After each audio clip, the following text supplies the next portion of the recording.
Tom Clancy is dead. The mantle of military thriller writing is passed to a new generation, and each of them brings something different to the genre. If you're writing military thrillers, or you read them, you need to understand what the best in the genre are doing today. Because the game has changed since Tom Clancy died in 2013. Military thrillers aren't just about geopolitics and submarines anymore. They're about operators, special operations, the moral cost of war, and what happens when soldiers come back home. I'm TJ Stecker, former naval flight officer, fiction writer, and today I'm breaking down the top 5 military fiction writers working today and what each one does better than anyone else. Hit that subscribe button if you want to learn from the best. Let's dive in.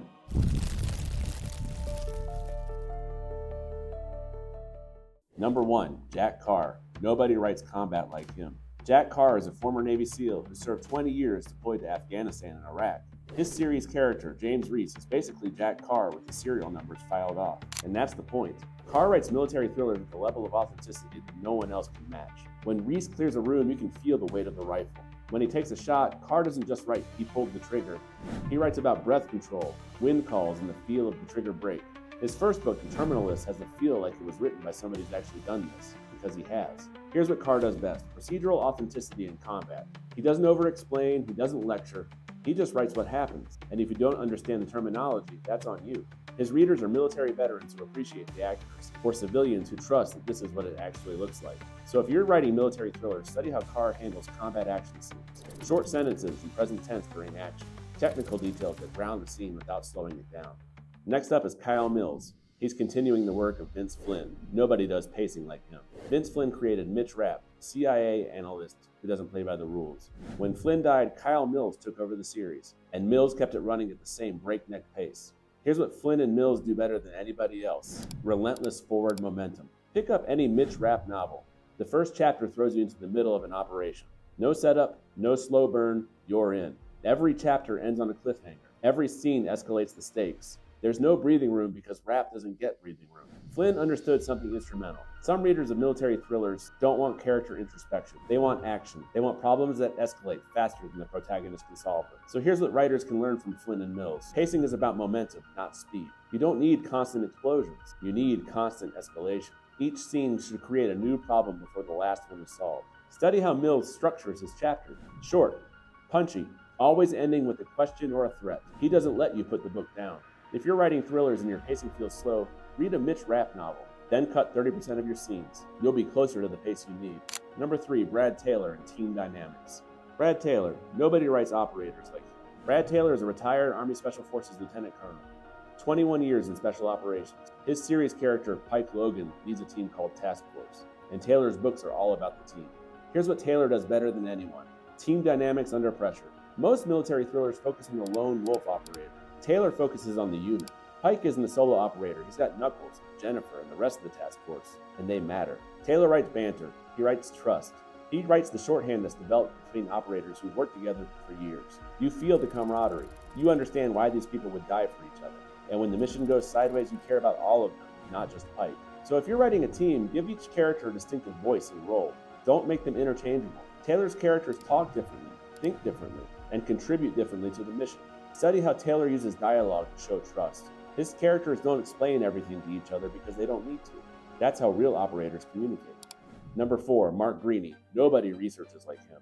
Mark Greaney writes the Gray Man series, about Court Gentry, a former CIA operative turned freelancer. He also co-wrote with Tom Clancy in the later Jack Ryan novels. And Greaney is a research machine. Here's what Greaney does better than almost anyone: geopolitical scope with ground-level detail. Greaney's books span the globe. One chapter in Syria, the next is in Hong Kong, and the next is in Washington, D.C. And every location feels real. He doesn't just drop his character into a city. He makes you feel the city, the smells, the traffic patterns, the way people move, and the political tensions. And he gets the weapons right, the tactics right, the tradecraft right. Greaney is what happens when you combine Clancy's ambition with modern operator realism. He writes big, sprawling thrillers that feel like they could be ripped from tomorrow's headlines. So Greaney shows us that research isn't just showing off what you know. It's about creating a world that feels lived in. Greaney doesn't lecture. He just writes with such specificity that you trust him. So if you're writing international thrillers, study how Greaney handles multiple locations. He doesn't info dump. He shows you the world through the character's eyes. And if you're worried that your thriller doesn't feel ambitious enough, read Greaney. He'll show you how big you can go while keeping you grounded. Number 5, Matthew Betley. Nobody writes moral complexity better than him. Matthew Bentley is a former Marine officer. His series character Logan West is a Marine who gets pulled into Black Ops missions.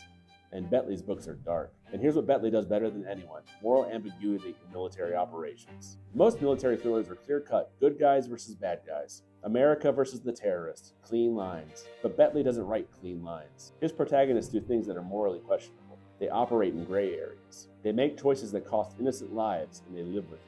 Logan West isn't a hero in a traditional sense. He's a weapon, and Bentley explores what that does to a person. So if you want your military thriller to have weight, give your protagonists moral stakes. Don't make every decision easy. Make them choose between bad and worse. Study how Bentley handles the aftermath of violence. His characters don't just kill and move on. They carry it. They process it. They're haunted by it. So if you're writing military fiction and it feels too clean, too heroic, read Bentley. He'll show you how to write characters who do terrible things for good reasons, and how that destroys them. So there you have it, the top 5 military thriller writers working today. Each one brings something different, and each one is worth studying. So if you're writing military thrillers, don't just read one, read all 5. Learn what each does best, then figure out which elements fit your voice. I've written my own military conspiracy thriller, Redacted, and I'm working on more. I'm learning from all these writers: Carr's authenticity, Flynn's pacing, Taylor's team dynamics, Greeny's scope, and Bentley's moral weight. Head over to tjstecker.com and sign up for my newsletter if you want more breakdowns like this one. I send out writing advice and updates on my novels, and what I'm learning from the best in the genre. Now go read something, and then write something.